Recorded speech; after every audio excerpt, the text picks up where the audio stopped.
السلام علیکم۔ پروگرام آئینہ کے ساتھ طاہر احمد بھٹی آپ کی خدمت میں حاضر ہے۔ 7 ستمبر کو پچھلے کئی دہائیوں سے 2-3 دہائیوں سے یہ وہاں روایت چلی آ رہی ہے کہ ملا پاکستان کا اس کو اپنے یوم فتح کے طور پر مناتا ہے، اور کسی نے چونکہ اس سے پلٹ کے پوچھنا نہیں ہوتا کہ تم کس بات پہ ناچ رہے ہو اور کس بات کو فتح قرار دے رہے ہو، تو میڈیا کا بھی سچ یہی حال ہے کہ جو مین سٹریم جس زمانے میں ہم وہاں تھے، وہ جو اخبارات ہیں نوائے وقت اور جنگ، انہوں نے بھی اپنے اوپر یہ فرض کیا ہوا ہے کہ انہوں نے لازمی ایک کلر پیج کے بڑے سائز کے سپلیمنٹ چھاپنے ہوتے ہیں، اور اس میں وہ سب کو یہ آزادی ہوتی ہے کہ اپے میں رجی پجی تے اپے میرے بچے جیون۔ اس کے مصداق جو وہاں کے سوڈو اسکالر نے تاریخی حقائق گھڑ کے اس کو کالم کے کپڑے پہنا کے بھجوا دیے، وہ چھپ جائے گا، اور ظاہر ہے کہ اس کی بنیاد اکثریت کی ہڑبونگ پر ہے، قرآن کریم کے حقائق پر نہیں ہے۔ اس کی بنیاد آئینی بے انصافی اور سیاسی بدنیتی بلکہ بدذاتی کے اوپر تو ہے، لیکن رسول اللہ صلی اللہ علیہ وسلم کے کسی فرمان کے اوپر یا جتنے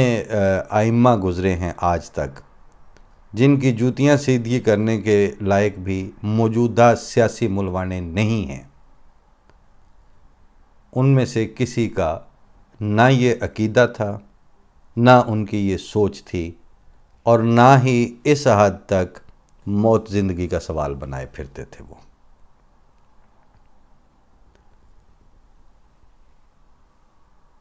اس زمانے کے اسکالروں میں مولانا ابو العلا مودودی، سید ابو العلا مودودی،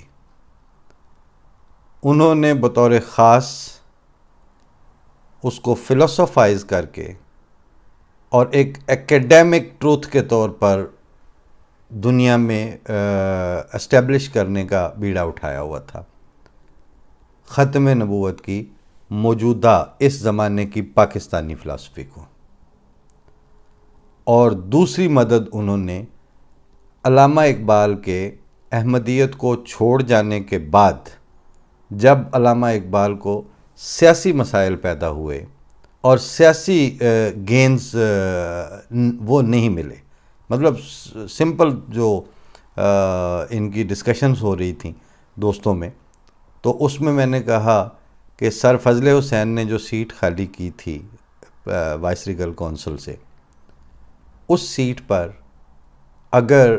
سر ظفر اللہ خان کی جگہ پہ علامہ اقبال کی نامزدگی یا اپوائنٹمنٹ ہو جاتی، اور چلیں اگر وہ سلپ ہو گئی بال، تو کشمیر کمیٹی کا جس وقت صدارت کا معاملہ آیا تھا، اس وقت وہ امام جماعت احمدیہ مرزا بشیر الدین محمود احمد صاحب کی جگہ علامہ اقبال ہی اس کے کشمیر کمیٹی کے پہلے صدر منتخب ہو جاتے یا بنا دیے جاتے، تو پاکستان کے پاس شاعر مشرق اور پاکستان کا خواب دیکھنے والے علامہ اقبال نہ ہوتے۔ تو کہتے کیوں، کیا مطلب، اس سے کیا انہوں نے ان کے قد و قامت میں فرق پڑ جانا؟ میں کہا نہیں، انہوں نے پھر احمدیت سے تائب نہیں ہونا تھا، وہ پھر ادھر ہی رہتے، اور اگر وہ احمدی رہتے تو سر ظفر اللہ خان کے ادروائز جو قد و قامت ہے اس کے ہوتے ہوئے بھی آپ لوگوں نے مین سٹریم میں کہاں ان کو موجود رہنے دیا۔ تو اگر علامہ اقبال بھی احمدی رہ جاتے تو ان کا بھی یہی حال ہوتا۔ لہٰذا یہ جو آپ کے مودودی صاحب یا آپ کے علامہ اقبال ہیں، یہ سامنے نظر آنے والی دہائیوں کی جیت پہ نظر رکھ کے انہوں نے فیصلے کیے، ان کو مبارک ہوں، لیکن ایک یا دو اکا دکا افراد کے ذاتی فیصلوں کو ایکیڈیمک ٹروتھ اور فلسافیکل جو ایک آرٹیکولیٹڈ اور بالکل اسٹیبلشڈ حقیقت کے طور پر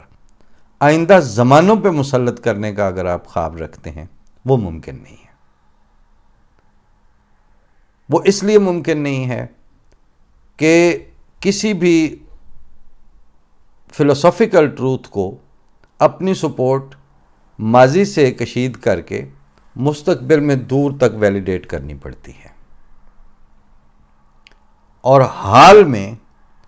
اس عقیدے یا اس تشریح یا اس انڈرسٹینڈنگ کی وائبلٹی کو پریولنٹ علوم، موجود علوم اور موجود جو انسانوں کی کاؤنٹر کویسچننگ کے چھلنیاں لگی ہوتی ہیں، اس میں سے گزار کے آپ کو اسٹیبلش کرنا پڑتا ہے۔ اس طرح نظریہ زندہ رہتا ہے یا اپنی موت مر جاتا ہے۔ اکثریت کے ڈھول پیٹنے سے دنیا میں سچائیاں قائم نہیں ہوتی، اور اس کی مثالیں وہ 313 کے سامنے والی اکثریت تو آپ کے سامنے ہے نا، ہر وقت آپ بات کرتے ہیں، اور اس وقت کے جو طاقت کے کوارٹرز تھے اور پاور کوریڈورز جن کو آپ کہتے ہیں، وہ ان کے پاس کہاں تھے جن کے پاس نہ پہننے کے جوتے تھے نہ تن ڈھانکنے کو کپڑا تھا۔ مولانا الطاف حسین حالی نے جو نقشہ کھینچا ہے اپنی مسدس میں اس وقت کے مسلمانوں کا، جن کے اوپر آج رضی اللہ تعالیٰ عنہ اللہ تعالیٰ نے ہمارے اوپر لازم قرار دے دیا ہے کہ ان کا ذکر آئے تو آپ نے کرنا ہے، کہنا ہے۔ ان کے بارے میں مولانا الطاف حسین حالی نے جو نقشہ کھینچا ہے وہ یہ ہے کہ تھے ان کے پاس 2 گھوڑے 6 زرہیں 8 شمشیریں، بدلنے آئے تھے یہ لوگ دنیا بھر کی تقدیریں۔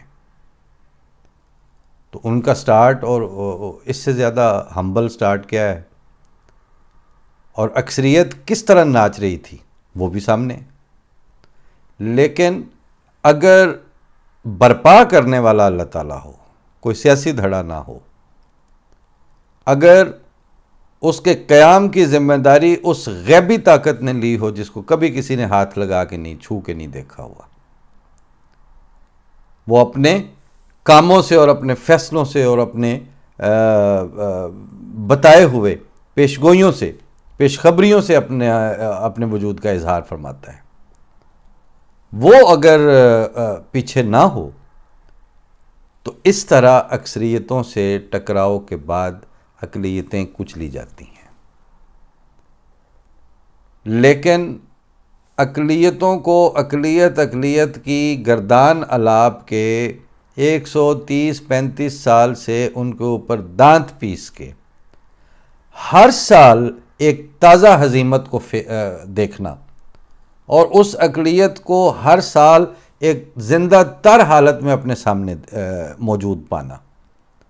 اس کے بعد 7 ستمبر کا جشن منانا، یہ ریت میں سر دینے اور انتہا درجے کی بے وقوفی کے ساتھ اپنے عامت الناس کو مزید بے وقوف بنانے کے ایجنڈے کے علاوہ اس کی اور کوئی حیثیت نہیں ہے۔ ویسے جو صحافی کمیونٹی تھی ان سے تو بات کرتے رہتے تھے، آج کل متی اللہ جان جس طرح وہ بہت خبروں میں ان رہتے ہیں، لیکن جس وقت اس طرح کی ہڑبونگ اور اس طرح کی روزمرہ مسالے کے ساتھ صحافت نہیں ہو رہی ہوتی تھی، بلکہ نارمل رپورٹنگ اور اپنا پروفیشنل انپوٹ دینے کا زمانہ تھا، تو اس زمانے میں متی اللہ جان بھی کبھی کبھی ریڈیو آتے ہوتے تھے، اور آتے جاتے صاحب سلامت بھی ہو جاتی تھی، اور وہ کسی زمانے میں بھی بہرحال میں نے اس دور میں بھی اس دور میں بھی کوئی بہت زیادہ گیجٹ اورینٹڈ ان کو نہیں پایا کہ وہ سیڑھیاں ڈھونڈ کے تو پھر جلدی حامد میر کی طرف پھلانگ جائیں۔ وہ بس ٹھیک ہے اپنے روٹین میں کام کرتے کرتے کوئی اچھا ہو گیا، کوئی مناسب ہو گیا، کوئی غیر مناسب، اس طرح ہی تھے۔ تو ان دنوں پابندیاں لگی ہوئی تھیں جیو کے اوپر، تو ایک دن ریڈیو سے میں نکل رہا تھا، یہ جا رہے تھے، تو درمیان میں وہ جو ایک واکنگ ڈسٹینس ہوتا ہے کافی سارا سبزہ زار والا، وہاں پہ رک گئے. تو میں نے ان سے ظاہر ہے حال احوال پوچھا، پابندیوں کی بات ہوئی. تو میں نے کہا یہ پابندیاں تو خیر دور ہو جائیں گی، لیکن وہ جو دوسری سیلف امپوزڈ پابندیاں ہیں ان کے اوپر کوئی کام نہیں ہو رہا، اور وہ دور کون کر کے دے گا آپ کو؟ کہتے وہ کون سی؟ میں نے کہا وہ جو آپ نے اکثریت کو اور ملائیت کو خوش کرنے کے لیے اب آرڈر آف دا ڈے بنا کے صحافیوں نے اپنے اوپر امپوز کر لی ہوئی ہیں. تو کہتے ہیں بات کو کھولیں. میں نے کہا میں کھولتا ہوں. ان دنوں خلیفۃ المسیح رابع چوتھے امام جماعت احمدیہ کی وفات ہوئی تھی کچھ دن پہلے. تو میں نے ان کو کہا کہ یہ انٹرنیشنل سٹیٹس ہو جس بندے کا، اور اس طرح ادروائز وہ جو اب دنیا میں وزٹ کریں تو حکومتیں اور ادارے ان کا نوٹس لیں اور ان سے ملاقاتیں رکھیں، اور اس طرح کی ان کی فالوئنگ ہو اور اس طرح کے ان کے پروجیکٹس ہوں، اس طرح کی ایک سسٹم کو وہ ہیڈ کر رہے ہوں، سپریم ہیڈ ہوں. تو ان کی وفات کی خبر اخبارات میں کس صفحے پر پاکستان میں چھپنی چاہیے میرٹ کے لحاظ سے؟ تو کہتے ہیں آف کورس فرنٹ پیج کی خبر ہے یہ. تو میں نے کہا ان کی وفات کی خبر دوسرے اور تیسرے صفحوں پہ چھپی تھی، اور امام جماعت احمدیہ پانچویں جو بنے منتخب ہوئے ہیں ان کے انتخاب کی خبر پانچویں صفحے پہ یک کالمی چھپی تھی. تو وہ ہاتھوں کو رگڑتے ہوئے اور سر کو ایسے ایسے کرتے ہوئے اندر چلے گئے. میں باہر چلا گیا ریڈیو کے. پتہ تو سب کو ہے کہ یہ جشن جو ہے وہ اگلے سال کے ٹکڑوں کے لیے منائے جا رہے ہوتے ہیں، اور چونکہ وہ جو تھوڑی بہت ذلت کی اور بغیرتی کی روٹی ہے وہ اب مشروط ہی کسی نہ کسی تماش بینی کے ساتھ ہے، کسی سچ مچ کے کام کے ساتھ نہیں ہے. ابھی میں اتنا حصہ اگر اس کو یہاں پہ اچانک بھی چھوڑ دوں بات کو، اور صرف یہ پوچھ لوں کہ لوگ اپنے تاریخی دن مناتے ہیں تو ان دنوں کے ساتھ ہر سال کچھ بہتریاں، کچھ نئے انیشیٹیوز، کوئی گریٹر لیول پر پوری سوسائٹی میں پھیلے ہوئے اقدامات اور پھر ان کے اثرات اور نتائج وہ بھی ساتھ پڑھ کے سنائے جاتے ہیں. آپ جیسے جماعت احمدیہ کا سالانہ جلسہ ہوتا ہے، پہلے دن میں چلیں ٹھیک ہے افتتاحی تقریر ہو گئی، لیکن پچھلے سال ہا سال سے یہ ایک روٹین چلتی آ رہی ہے کئی دہائیوں سے کہ درمیانی دن جو ہے وہ سال بھر کے نئے انیشیٹیوز، نئے پروجیکٹس، نئے پھیلاؤ، نئے لوگوں کی کا انٹیک اور اداروں کا زیادہ کنسالیڈیٹ ہونا، طلباء کا، افراد جماعت کا، جماعت کے تنظیموں کا، ان کی آگزیلری آرگنائزیشنز کے مختلف چیزیں ہیں، وہ امام جماعت احمدیہ تفصیل سے وہ شکوار اور ایک ترتیب سے پیش کرتے ہیں، اور لوگ سنتے ہیں، اپنے ہوں یا بیگانے ہوں. اس کے بعد اگر جلسہ سالانہ پہ نعرے لگ بھی رہے ہوں کہ نعرہ تکبیر تو اللہ اکبر، تو وہ تو کوئی بات ہے نا کہ یہ پانی تھا جو ہم نے وہ کیسے ہیں اپنا پیچھا بتایا ہوا ہے. اللہ تعالیٰ کے فضل ہیں، ان کو آپ چھو کے دیکھ سکتے ہیں، جا کے مشاہدہ کر سکتے ہیں. یہ جو 7 ستمبر منا رہے ہوتے ہیں اور یک طرفہ یعنی پٹے کھول دیے جاتے ہیں اور دوسری طرف کا ٹوٹل بلیک آؤٹ رکھا ہوا ہوتا ہے، ایک ایسی کمیونٹی کے اور ایک ایسی جماعت کے سروں پہ چڑھ کے ناچ رہے ہوتے ہیں کہ جنہوں نے خود جواباً بھی کچھ نہیں کہہ سکنا، اور وہ بتائیں بھی تو ادارے آگے سے پریس ریلیز تک چھاپنے کی جرت نہیں کرتے، بڑے بڑے میڈیا ہاؤسز، یا بزدلی اور اس کی وجہ سے خوف کی وجہ سے، یا اپنی ذہنی بددیانتی کی وجہ سے، اس کا پارٹ اینڈ پارشل ہے. لیکن وہ کہتے یہی ہیں کہ جی ہمارے عقائد کی بات ہے. سوال یہ ہے، اب آج کے بعد ہم بھی پوچھا کریں گے آپ سے ہر سال انشاءاللہ، آپ کے تو ہم نے کئی دہائیوں سے دیکھ رہے ہیں نا 7 ستمبر کے سپلیمنٹس اور یہ اور وہ، لیکن آپ سے بھی تو اب ایکیڈیمک کویسچنز پوچھے جانے چاہیے نا۔ 7 ستمبر کو آپ کو فتح ہو گئی تھی، قادیانیت کے آپ نے تابوت میں آخری کیل ٹھونک دیا تھا، اس کے بعد آئین میں آپ نے ان کو غیر مسلم قرار دے دیا تھا، اس کے نتیجے میں آپ نے اپنے اور اپنے چیلوں چانٹوں اور اپنے آباء و اجداد ملوانوں کو فاتح قرار دے لیا تھا۔ اس کے بعد ہوا کیا ہے؟ لسٹیں آپ کو پوری کی پوری، بلکہ پچھلے دنوں ان کا ایک رپورٹ چھپی ہوئی تھی کہ اتنے 100 یا اتنے ہزار لوگ ہیں جنہوں نے نادرا میں اپنے آپ کو دہریہ ملحد کے طور پر باقاعدہ رجسٹر کروا کے انہوں نے اپنا مذہبی ملحد کا اور دہریے کا رکھا ہوا ہے۔ اور ارد گرد اس وقت لبرلز کے نام پر جتنی دہریت کی یلغار آپ کے اوپر ہو رہی ہے، ملانوں کے کوارٹرز میں کسی کے پاس اس کو ریبٹ کرنے یا اس کا جواب دینے کی اہلیت یا استطاعت باقی بچی؟ کسی کے پاس نہیں ہے۔ پھر آپ نے جو 2 نسلیں جوان کی ہیں کافر احمدیوں کو کافر قرار دینے کے بعد، ان کا قرآن شریف کے ساتھ کتنا تعلق ہے؟ وہ اپنی ذاتی زندگی میں نماز، روزہ، حج، زکوٰۃ اور دیگر اسلام کی جو پریکٹسنگ اسلام ہوتا ہے اس کو ساتھ لے کے، اور دل با یار دست با کار کے مصداق، یہ نہیں ہے کہ مطلب وہ جو پگیں باندھ کے وہ ہرے طوطے بن جاتے ہیں ان کو چھوڑ دیں۔ عام نارمل عام انسان جو آپ کا مڈل کلاس ہے، اپنی روٹین میں دفتر جاتا ہے، اپنے کام کرتا ہے، اور پھر یاد اللہ بھی رکھتا ہے، قرآن شریف کو بھی ایک توجہ سے پڑھتا ہے، تلاوت کو ضروری سمجھتا ہے، نماز کی پابندی کرنے کی طرف اس کی توجہ رہتی ہے، خدا تعالیٰ کا خوف دل میں اس میں بڑھتا ہے، لین دین میں، اپنے ناپ تول میں، اپنے انیشیٹیوز میں دیانت دار ہے، وہ کتنا اس میں ظاہر ہے، اس کا گراف جو ہے وہ ٹوٹل سکیلیبل ہوتا ہے۔ کیا پوزیشن ہے اس کی؟ اور وہ آئین جس میں امینڈمنٹ کر کے آئینی طور پر کافر قرار دیا تھا، غیر مسلم قرار دیا تھا، اس آئین کا آپ سال بہ سال اور دہائی بہ دہائی اس کا جائزہ لیں تو اس کا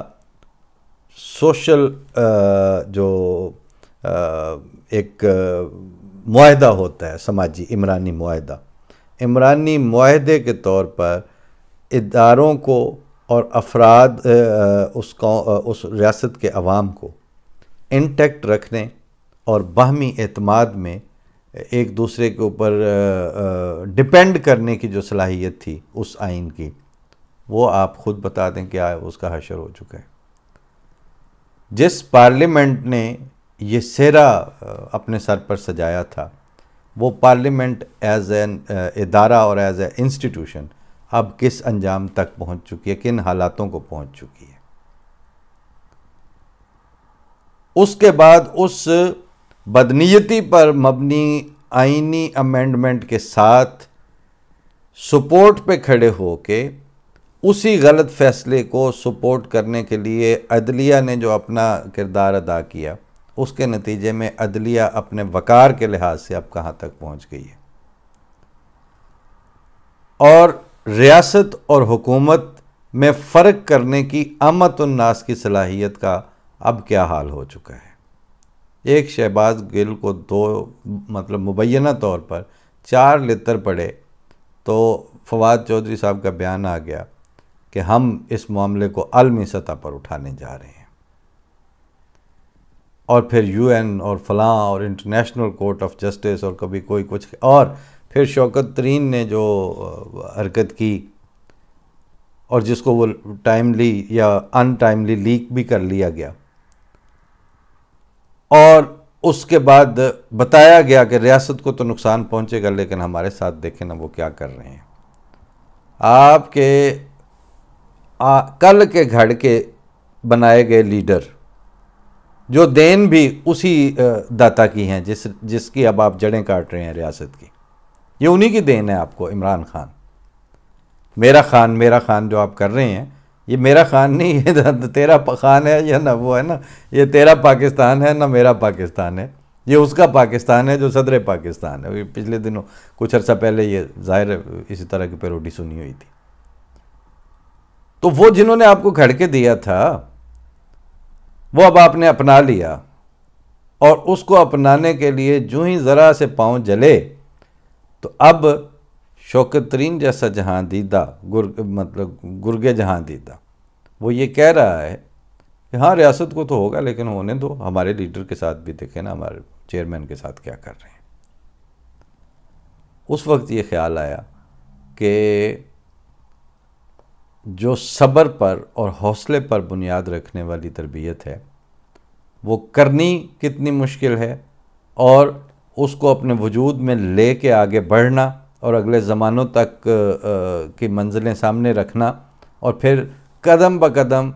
سال بسال ان کی طرف بڑھتے چلے جانا، وہ اتنا آسان کام نہیں ہے، وہ اپ ہل ٹاسک ہے. آپ اگر پہاڑی چڑھنی ہو تو 5 کلو کا وزن بھی ساتھ لے کے نہیں چڑھ سکتے. لڑکانے کے لیے آپ وہاں سے 50 کلو کا کہ 100 کلو کا پتھر وہاں سے لڑکا دیں، وہ اور بھی کئیوں کو لے کے نیچے جانا کوئی بڑا کام نہیں ہے. اور یہ جو اس وقت آپ کو وہاں پر موبلائزیشن نظر آ رہی ہے، وہ ساری کی ساری پولیٹیکل موبلائزیشن ڈاؤن ہل ان کی موومنٹ ہے. اس لیے وہ اتنی آسانی سے آپ کو وہ سارا وہ جلسے نظر آ جاتے ہیں. ورنہ جس وقت حکومتوں سے آپ کو تکلیف پہنچے، رجیمز سے، اس وقت ریاست کے ساتھ وفاداری اور اس خطۂ زمین کے مفاد پہ آنچ نہ آنے کا فیصلہ آنے دینے کا فیصلہ کرنا، اور اس وقت انٹرنیشنل اداروں اور بین الاقوامی سطح پہ نہ بھاگنا. وہ میں نے کسی دوست کو کہا، میں نے کہا انہوں نے تو ابھی بین الاقوامی سطح پر اٹھانے کے لیے جانا ہے نا، ہم نے تو جہاں جہاں جن جن اداروں میں انہوں نے جانا ہے وہاں ہم پہلے بیٹھے ہوئے ہیں، موجود ہیں. اب مجھے یاد آ گیا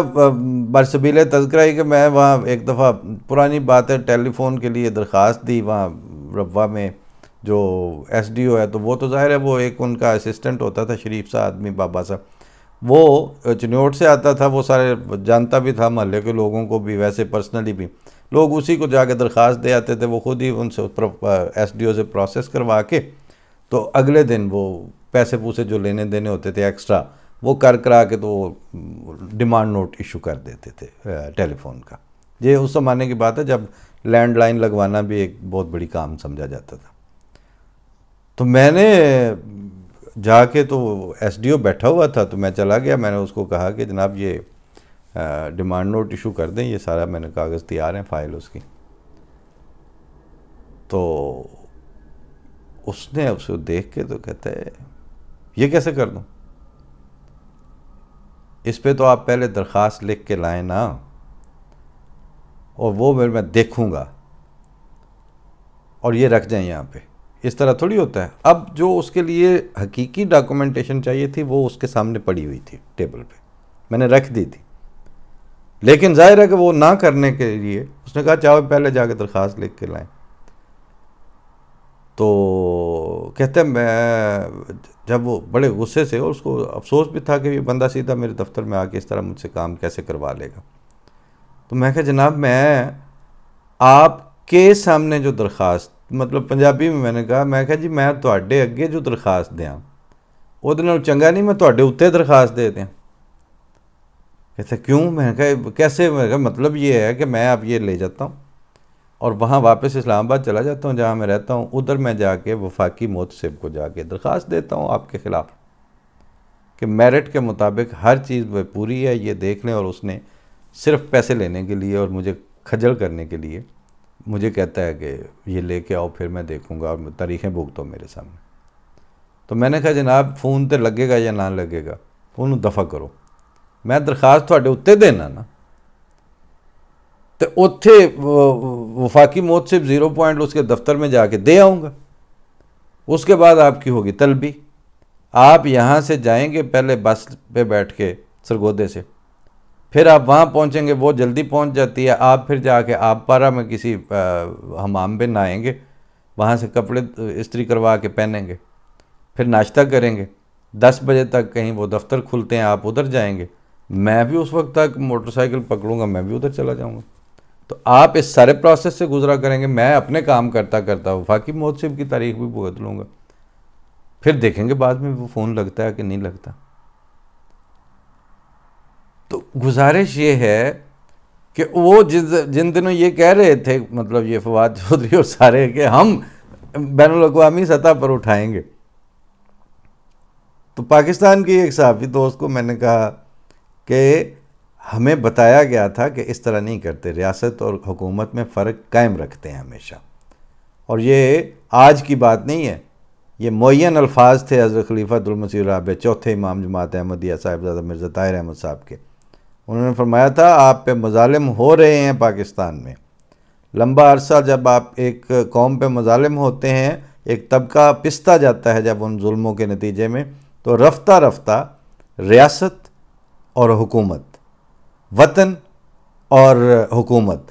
ان میں فرق کرنے کی صلاحیت ان میں سے ختم ہو جاتی ہے۔ آپ نے اپنی وطنیت پر آنچ نہیں آنے دینی، اور ہم نے اپنی وطنیت پر آنچ نہیں آنے دی، اور آپ کا ایک بندہ پکڑا گیا، ایک بندے کو 4 چھتر پہ، تو آپ نے کہا ہم اس کو بین الاقوامی سطح پہ اٹھائیں گے۔ کیا اٹھائیں گے بین الاقوامی سطح پہ اٹھ کے؟ اس لیے کہ آپ نے اپنے ہیومن سٹاف کی تربیت کوئی نہیں کی ہوئی، جھوٹ بتالیہ والے حالات سے گزرتے ہوئے یہاں تک آ گئے ہیں۔ وہ پارلیمنٹ جو پرائیڈ لیتی آئی ہے، وہ پارلیمنٹ اب در در کے ٹکڑے منگنے تے مائیے پینے کہنا، وہ اب اپنی اختیارات اور ریٹ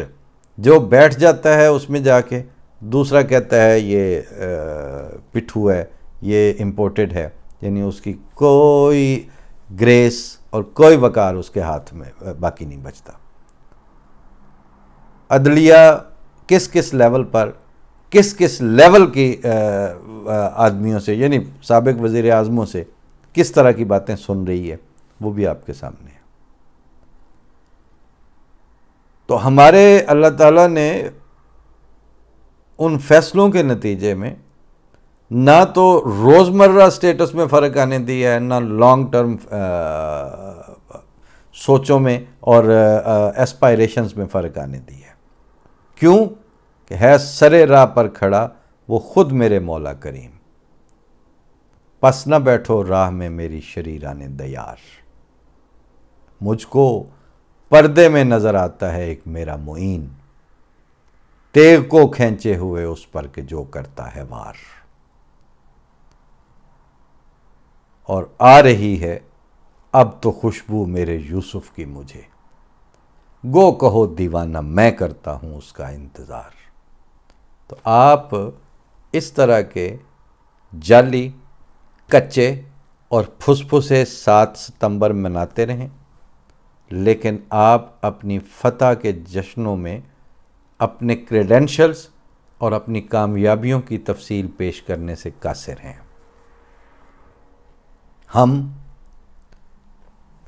اس طرح کے جشن تو ہم نے کیا منانے اور کیوں منانے، لیکن ایک وضاحت صرف میں کر دوں، کیونکہ یہ جو لوگ سنتے رہتے ہیں نا ختم نبوت اور فلاں اور فلاں، تو اکثر و بیشتر میرے چونکہ پروگرام کا سکوپ نہیں ہوتا کہ میں اس میں پیور جو ریلیجس ڈیبیٹس اور ریلیجس ماخذ ہیں ان کو لے کے بیٹھ کے ادھر کا ادھر کا اس طرح کا وہ میرا ہے نہیں سکوپ۔ مجھے ایک جنرل اور ایک جسے کہتے ہیں اوورال سیناریو پہ بات کرنی ہوتی ہے، جس کا ہم حصہ ہیں، جس کا ہم پارٹ اینڈ پارشل ہیں۔ اس میں کسی کا کوئی جملہ، کسی کی کہی ہوئی بات، کسی کا کوئی ویلڈ پیراگراف ہو تو میں پیش کر لیتا ہوں، لیکن پیور اس میں جو ہے ریلیجس ڈیبیٹ میں دانستہ اپنے آپ کو وہ نہیں ڈالتا۔ لیکن اتنا تو بتایا جا سکتا ہے کہ ختم نبوت کا موجودہ جو فریم ورک اور جو تعارف اور جو اس کو موت زندگی کا مسئلہ بنا کے عالم اسلام کے لیے پیش کیا جاتا ہے۔ اس کے لیے ایک تو یہ ذہن میں رکھیں کہ دوسرے ملکوں میں، مسلمان ملکوں میں ٹھیک ہے کہ نبی نہ آنے یا آنے، اس طرح کی ڈیبیٹس ختم نبوت کے مفاہیم پہ ضرور بات ہوتی ہوگی، لیکن وہ ان کے آئین اور ان کے ہاں موت زندگی کا مسئلہ نہیں ہے۔ وہ صرف پاکستان کے ملا نے آپ کی موت زندگی کا مسئلہ بنایا ہوا ہے، اور اس کے نتیجے میں اس نے آپ کے آئین کے ساتھ وہ کھلواڑ کیا ہے کہ وہ اب ہر ادارے کو نچلی سطح تک اترتے اب وہ یہ تک کہتا ہے کہ فلاں مطلب نکاح، آپ کے نکاح ناموں تک میں وہ اس نے ڈال دی ہیں وہ باتیں اور شکیں۔ اس لیے آپ کو کبھی نہ کبھی یہ بتانا بہرحال ضروری ہے کہ یہ ختم نبوت پاکستان کے ملوانے کی ہے، یہ رسول اللہ صلی اللہ علیہ وسلم اور قرآن کریم کی ختم نبوت اور ختم نبوت کی جو فلسفی ہے اس کے ساتھ اس کا قطعاً کوئی تعلق نہیں۔